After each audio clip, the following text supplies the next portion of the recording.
right now they can't find the simplest thing out here to find, oil with corexit in it.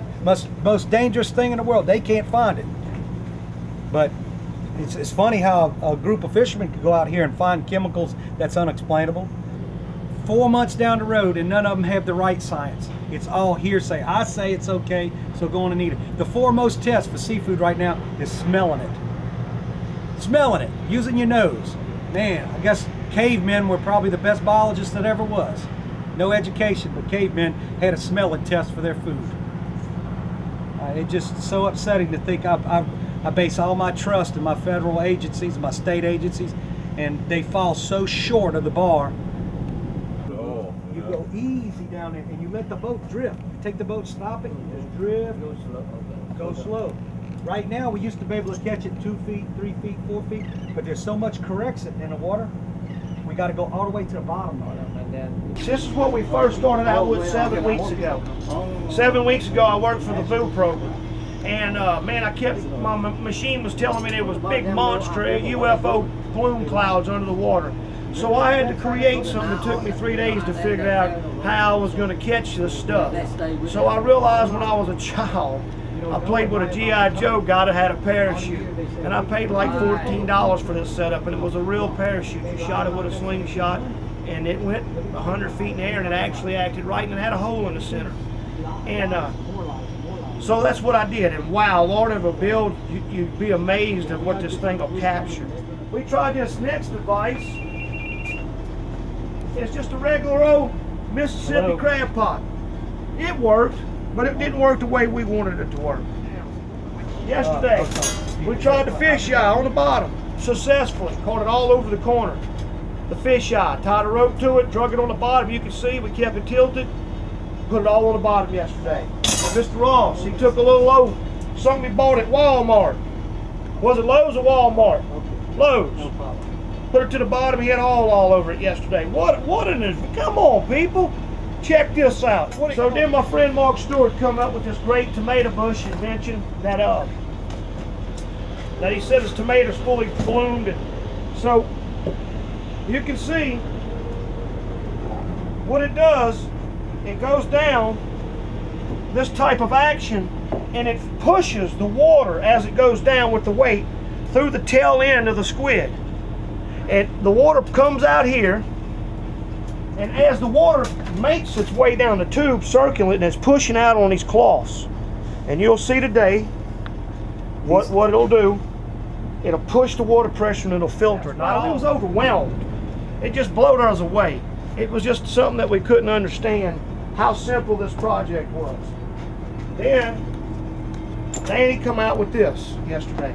Mr. Ross thought about us dragging our net on the bottom. Get out here, Mr. Ross inserted this in here like this. Just like this, Mr. Ross did. And Mr. Ross just let it fall on slide it on the side of the boat, and he tied it off. And you can see there's a result off of our chain on the bottom.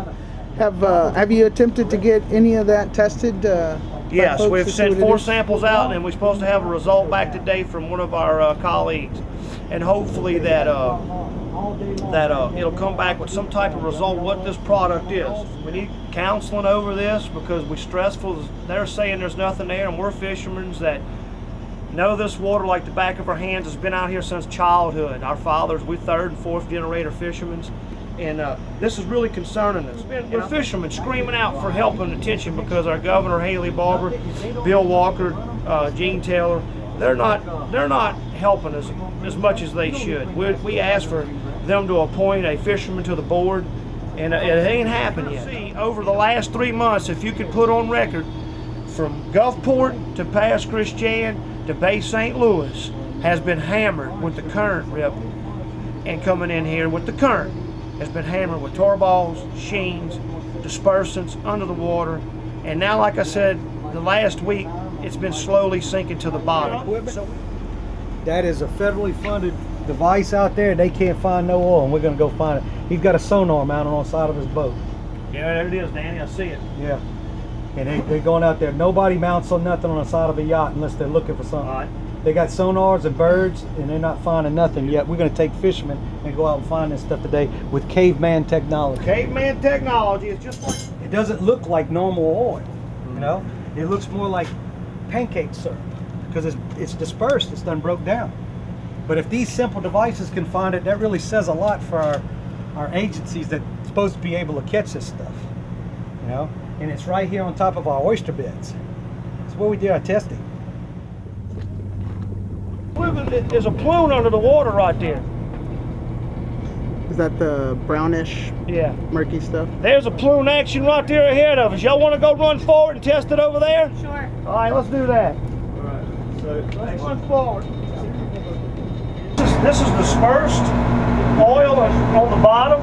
You can see the plume activity outside my door if you look. And the reason why we can see it, because we're in real shallow water. We're just getting out of the plume action, and I'll see some more plume action ahead of me. But it's all under the water. Right here, we're going down this sheen line.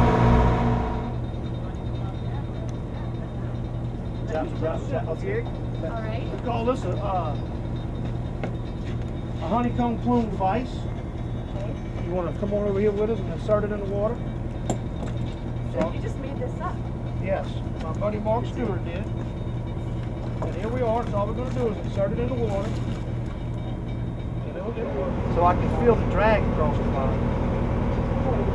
You know, this is for real. And we're not out here make-believing. We've had people say we're squirting stuff on our rags and coming up with what we're not. We're out here concerned fishermen about our industry.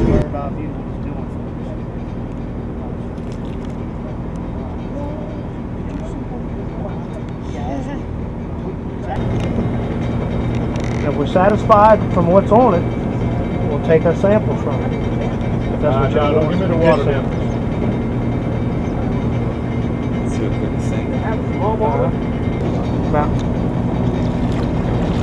This isn't David Copperfield now. You gotta remember what you're dealing with. Look at all the dispersions through it. This is one to keep from shaping off the bottom so I don't tear my finger. I'm gonna tear this off and show you. Hold the box. Check this out. Is that not awesome? Does that really rock your world or what? It's got to. Why is that doing in our water? I've never in my life seen nothing like that. Look at it. Look. And you've been doing this your whole life, haven't you? Since I've been 4 years old. Watch this. Oil. Look at it out here. That's plume action. Look at it right there. It's dispersing correction right here. Look at the jellyfish in it. Yes, sir. Island, the Petty Boy, the Cat Island, the Ship Island. And when this first started, they said their children was getting rashes. And these are local people that I live here with, and I've swum all my life in the water. And they choose not to even come to the beaches, go to Horn Island anymore for a while. And we didn't realize it. It pushes it. We watched a few videos at home now. We're learning.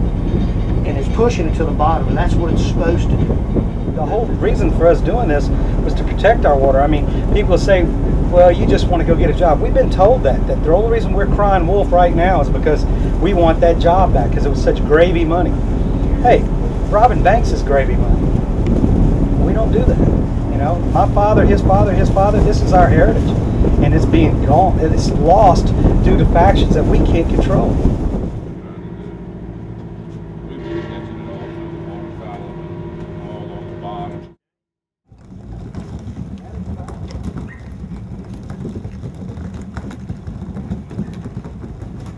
It was really interesting for me to go out with Captain Catfish and Danny today and Mark because while the outcomes of those tests that they do are uncertain and remain to be seen, I feel that that there must be something in the water after having seen what they're doing and hearing them talk about a lifetime on the water and how the water's changed. I think that if anybody knows this water, it's the fishermen.